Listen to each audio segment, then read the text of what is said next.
కేకే bro. Bro ఏంటి bro బొట్టు పెట్టుకొచ్చావు? మీరు పెట్టుకోండి. గుడికి వెళ్ళావు, ఏంటి స్పెషల్? బర్త్డేనా? అయ్యయ్యో అదేం లేదు బ్రో. ఆ, అంటే రవాణాకి ఇంటర్వ్యూ ఉంది కదా, ఓకే. సక్సెస్ అవ్వాలని చెప్పి గుడికి వెళ్ళి దండం పెట్టుకున్నా బ్రో. అబ్బబ్బబ్బా సూపర్ బ్రో. ఏం ఫ్రెండ్షిప్ బ్రో మీది. అసలు ఫ్రెండ్షిప్ అంటే నీదే బ్రో. అసలు కొత్తగా నీ రూమ్లో జాయిన్ అయినందుకు చాలా గర్వపడుతున్నాను బ్రో. మీరు నన్ను చాలా పొగిడేస్తున్నారు బ్రో. అది నీ సింప్లిసిటీ బ్రో.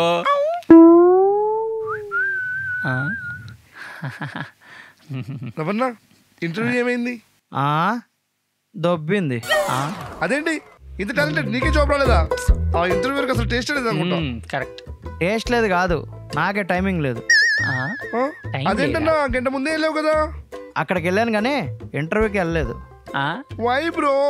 చెప్పాను కదా టైమింగ్ సెట్ కాలేదని. అదేంటి బ్రో? నేను అక్కడికి వెళ్ళేసరికి కేతు పక్కా జరిగి రాహు వచ్చాడు రా. రాహు కాలంలో కేఎల్ రాహుల్ గ్రీస్లోకి వెళ్ళినా డక్అవుట్ అయిపోతాడు. అందుకే చెప్పా ఎర్లీ మార్నింగ్ 2 గంటలకి నా ఇంటర్వ్యూ టైమింగ్ బాగుందని అప్పుడు పెట్టుకోమని. పెట్టుకోలే. ఏంటి బ్రో అంత ఇర్రెస్పాన్సిబుల్గా మాట్లాడుతున్నావు? అయినా టైమింగ్ చూసి ఇంటర్వ్యూకి వెళ్ళడం ఏంటి బ్రో? బ్రో రైమింగ్ నమ్ముకున్నాడు రైజింగ్ లేకుండా పోతాడేమో, టైమింగ్ నమ్ముకున్నాడు టైటానిక్ లా చరిత్రలో నిలిచిపోతాడు. అందుకే అది మునిగిపోయింది. అయినా నువ్వు చేసింది తప్పు బ్రో. పాపం చూడు, నీకోసం పొద్దున్నే వీడు గుడికి వెళ్ళొచ్చాడు. ఏం నీకు వాడు అలా చెప్పాడా? జాబ్ వస్తే 2000 పాకెట్ మనీ పెంచుతా అని చెప్పా, అందుకే వాడు ఓవర్ యాక్షన్ చేస్తున్నాడు. అంటే నీకు జాబ్ లేదా? ఎవరు ఇవ్వలేదు. ఎవడు ఇవ్వడు, ఎందుకంటే వాడికి బ్యాడ్ టైం నడుస్తుంది.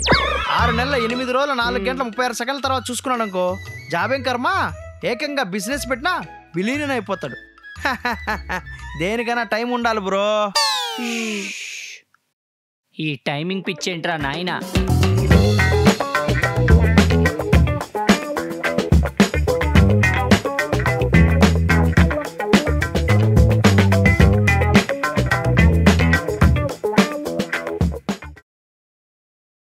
రవణ రవణ టైం అవుతుంది.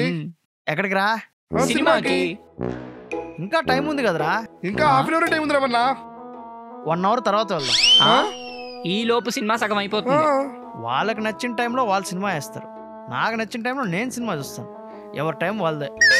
పిచ్చి బాగా ముందు చూపించు రవణ. పద బ్రో మనం వెళ్దాం. పద. మీరు కూడా వెళ్ళకూడదు. ఏ? మీ జాతకం ప్రకారం మీరు కూడా వెళ్ళకూడదు. మీరు వెళ్ళారనుకోండి పోతారు.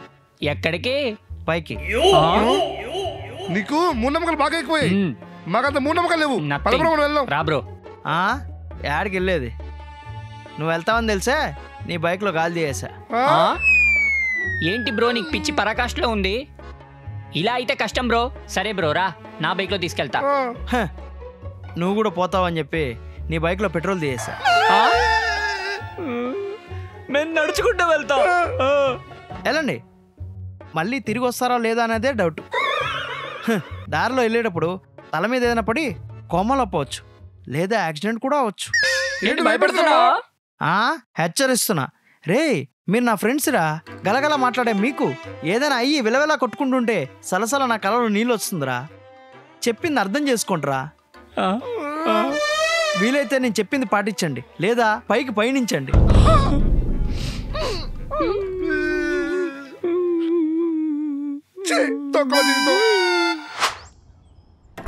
రమణ కీసివు. కీసేం అవసరం లేదు, గడేసే. ఏంటన్నా కీసివు? లాక్ అయిపోయినా ఏం పర్లేదురా, వచ్చేసి. బ్రో జోక్ చేయక్ బ్రో, ఇప్పుడే ముహూర్తం చూసావు బాగుందన్నావు, ఏదో ఒక పెంట పెట్టకు బ్రో. రవణ అసలే మన కాలనీలో దొంగలు పడితే ఎక్కువ ఉందన్నా, ఫస్ట్ కీసివు. రే మన ఇంట్లో దొంగలు పడరా, ధైర్యంగా నువ్వు లాక్ ఎక్కువ వచ్చాయి. అసలు నీ ప్రాబ్లం ఏంటి బ్రో? డోర్ లాక్ వేయకుండా మీరు రావడానికి ప్రాబ్లం ఏంటి? ఏం మాట్లాడుతున్నా అర్థమవుతుందా? ఫస్ట్ కీసివు. తాళం లేదు, పోయింది. పోయిందా? మరి డూప్లికేట్ ఉంటుంది కదా, అది లేవు. అది కూడా పోయింది. మరి మాకేమో చెప్పలేదు. హే ఏంటి ఇంట్రాగేట్ చేస్తున్నారు? ఒక 2 రోజుల దాకా కీసిపోతుంది, తర్వాత వస్తుంది, అడ్జస్ట్ అవ్వండి. 2 రోజులు పోతుందా? అంటే నువ్వే దాచేసావా? అన్నా కీస్ ఎక్కడ చెప్పు మర్యాదగా. చెప్పు. ఉప్పులో పెట్టా. ఉప్పులో పెట్టావా? ఎందుకు?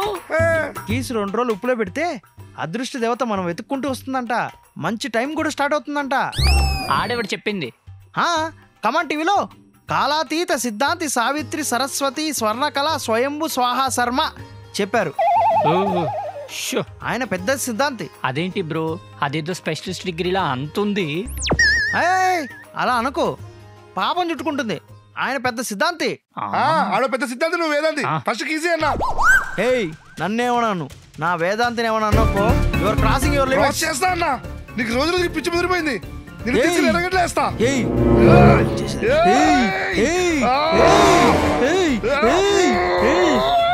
రేయ్, ఏంట్రా మీరు చిన్నపిల్లలా కొట్టుకుంటున్నారు? ఏయ్, చూడండి సార్, ఎక్కువ చేస్తున్నాడు. పెద్దోళ్ళని చూస్తున్నా, లేకుంటే వేసేసేవాడిని. ఏయ్, ఇంతకేం జరిగిందో చెప్పండి. వీడికి కాలాతీత సిద్ధాంతి సావిత్రి సరస్వతి స్వర్ణకళ స్వయంభు స్వాహా శర్మ తెలియదండి సార్. ఆడెవడు? సార్ అలా అనకండి సార్, కళ్ళు పోతాయి. నాకు అదంతా అవసరం లేదు, కానీ ఇంతకీ నువ్వు రెంట్ ఎప్పుడు ఇస్తావు? రెంట్ కట్టలేదా? టైం వచ్చినప్పుడు ఇస్తాను సార్. అదేంటయ్యా, ఎవరైనా డబ్బులు వచ్చినప్పుడు ఇస్తా అంటారు, నువ్వేంటి టైం వచ్చినప్పుడు ఇచ్చేది? టైం కలిసి వచ్చింది అనుకోండి, కౌగులిచ్చుకుని కల్లాపు జరుగుతుంది. అదే టైం కలిసి రాలేదనుకో, కస్సుమని లేసి కసిరి కాటేస్తుంది. వీడేంటయ్యా రెంట్ డబ్బులు అడుగుతుంటే కాటేస్తుంది బీటేస్తుంది అంటున్నాడు. ఆయన అంతే సార్, టైం రాకపోతే టాయిలెట్ కూడా పోడు. నాకు ఈ సోదంతా ఎందుకు కానీ, రెంట్ ఎప్పుడు ఇస్తావు? చెప్పాను కదా సార్, టైం వచ్చినప్పుడు ఇస్తానని. అదే ఎప్పుడు వస్తుందని. నువ్వు పోయాక.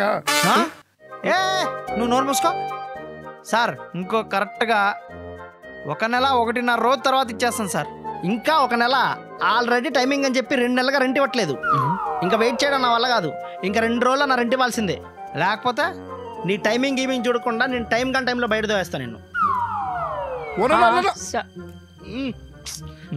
ఈ మధ్య ఏం చేస్తున్నావు, నీకే అర్థమవుతుందా? తెలుసులేవా, బయటకు వెళ్ళాలన్న మూడే పోయింది. రా బ్రో, లోపల పాప్కార్న్ తింటూ పిచ్చికి తిరినాయాల సినిమా చూద్దాం. పిచ్చికి తిరినాయాల, వీళ్ళకి నేనేంటో చూపిస్తా. హలో, రండి స్వామి రండి. నేను చెప్పినట్టు చెయ్యమ్మా, నా పాదాలకు దండం పెట్టుకో. ఆయుష్మాన్ భవ, అంతా మంచిగా జరుగుతుంది. ఏం రవి స్వామి, మీరు నా మీద చెయ్యేసి ఆ కుర్చీని మధ్య. స్వామి మీరు పూర్తిగా వెనరా సుంట. ఆ కుర్చీని మొహద్వారం వైపు తిప్పి మధ్య స్థలంలో పెట్టు. అర్థం కాలేదు స్వామి. ఆ కుర్చీని తీసుకొచ్చి మధ్యలో పెట్టు, నేను అక్కడే కూర్చుంటా. ఓకే స్వామి. ఓం నమ శివాయ. రండి కూర్చోండి. ఓం నమ శివాయ. ఈశాన్యమూలం అస్సలు నార్త్ ఈస్ట్. అబ్బే నో నో నో. ఓం నమ శివాయ. రవణ ఏంటిది? అసలు ఏం జరుగుతోంది ఇక్కడ? హే, నేను చెప్పాను కదా కాలాతీత స్వామి అని, అలియా సాహు స్వామి. ఈయనే కన్నాలేసేవాళ్ళు. వీడి కాలాతీత స్వామి ఏంటి? ఈడేంటి మనం కనిపెట్టేశాడేంటి? హే, చంపలేసుకో, అలా చెప్తే పాపం వస్తుంది. పాపం లేదు గీపం లేదు, నేను ఇవన్నీ నమ్మను. నువ్వు నమ్మకపోవడం వల్లనే నువ్వు ప్రేమించిన 2 పాపలు పరారైపోయారు. ఎలా చెప్పాడు? ఆయన అంతే, కాలాతీత స్వామి, కాలాన్నే కల్లోలం పెట్టేస్తాడు. ఓం నమ శివాయ. ఏదో ఫ్లూక్ లో చెప్పుంటాడు. ఆయన వీడి స్వామి ఏంటి, ఆ డ్రెస్ ఏంటి, ఆ ప్యాంట్ ఏంటి, ఆ షర్ట్ ఏంటి, వీడి స్వామీజీ అంటే నేను నమ్మా. అరే బక్కపీనుగా, నిన్ను నా చేత్తో పిసికేస్తాను. అయినా రవి జోబులో డబ్బులు దుబ్బేసే నువ్వు నన్ను అనుమానిస్తున్నావా? నీకెలా తెలుసు స్వామి? అంతా కాలమహిమ. ఈ ట్రెండ్ తగ్గట్టు స్వామీజీలు వాళ్ళ లుక్స్ పిక్స్ మారుతూనే ఉంటాయి. మేము ఎప్పటికప్పుడు అప్డేట్ అవుతూనే ఉంటాం నాయన. చెప్తే విన్నారు కదా, స్వామీజీ ట్రెండ్ ఫాలో అవడు, ట్రెండ్ సెట్ చేస్తాడు. స్వామి అసలు ఈ మధ్య టైం అసలు కలిసి రావట్లేదు స్వామి. ఏమైనా మార్పులు చేర్పులు ఉంటే చెప్పండి స్వామి. తప్పకుండా నాయన. ఆ పూలకుండ తీసుకొచ్చి వంటగదిలో పెట్టు. సరే స్వామి. ఈ డైనింగ్ టేబుల్ తీసుకొచ్చి హాల్లో పెట్టు. తప్పకుండా స్వామి. ఆ ఈశాన్యంలో ఉన్న ఏసీ తీసుకొచ్చి బాత్రూంలో పెట్టిన ఆయన. తప్పకుండా స్వామి. కానీ అంతా బానే ఉంది, కానీ ఆ 4వది మాత్రం చాలా కష్టంగా ఉంది నాయన. స్వామి చెప్పండి స్వామి, చేసేద్దాం. లేదు లేదు నాయన, నువ్వు చేయలేవు. అయ్యో స్వామి, అనుమానించకండి స్వామి, చెప్పండి స్వామి, నేను చేస్తాను స్వామి. ఏం లేదు నాయన, ఈ పిల్లర్స్ని లేపేస్తే నీ టైం అదే లేచిపోతుంది. పిల్లర్లు లేపేయాలి, అప్పుడు మనమే పోతాం. పిల్లర్స్ పడగొడేస్తే ఇల్లు కూలిపోతుందిరా తుప్పాసేదవా. రే నువ్వు తప్పు చేస్తున్నావు, చెప్పిస్తావా? General వాటర్తోనా mineral వాటర్తోనా? ఉండు, నీకు పోలీసు వాళ్ళకి కాల్ చేస్తాను. హలో, పోలీసులు పిలిస్తే భయపడతాను అనుకున్నావా? ఏం భయపడవా? మాయం. చూసావు రవి, వీని నమ్ముకొని నువ్వు టైమింగ్ అని తిరుగుతున్నావు. ఒకటి గుర్తుపెట్టుకో, ఈ లోకంలో అన్నిటికన్నా విలువైంది టైం. టైం వేస్ట్ చేయకుండా ఏదో ఒక పని చేసుకో, ఏదో ఒక రోజు సక్సెస్ అవుతావు. ఈ టైమింగ్ అంటూ కూర్చుంటే ఏమీ రాదు. ఇకనన్నా టయానికి రెంట్ ఇవ్వు. పాపం ఫీల్ అవుతున్నాడు. లైట్ తీసుకురావన్నా. బ్రో ఇక నుండైనా మారు, మాట్లాడు బ్రో. ఇంట్లో టైమింగ్ అసలు సరిగా లేదురా. ఇల్లు మారిపోతాం, టైం ఆటోమేటిక్గా మారిపోతాం. ఇంకా మారడు. వీడు మారడు. సో చూసారు కదండి, అది ఇవాళ ఎపిసోడ్. మీ అందరికి నచ్చిందని అనుకుంటున్నాను. ఒకవేళ ఈ వీడియో నచ్చినట్టయితే లైక్ చేయండి, షేర్ చేయండి, కామెంట్ చేయడం మాత్రం మర్చిపోకండి. And don't forget to subscribe virally. ఒక్కసారి మనీష్తో మాట్లాడి చూడండి నాన్న, మీకే అర్థమవుతుంది నేను ఎందుకంత నమ్మొచ్చాను. ఇంతకీ అల్లుడెక్కడమ్మా? దరిద్రపొట్టు బాత్రూమ్. ఈ మాంసింగడ బాత్రూంలో స్నానం చేయడం కంటే సులభ్ కాంప్లెక్స్ లో స్నానం చేయడం బెటర్. నమస్తే అత్తయ్య. నమస్తే మావయ్య, బాగున్నారా? మాంసింగ్, బాతింగ్, టైం సేవింగ్. వచ్చేస్తాను.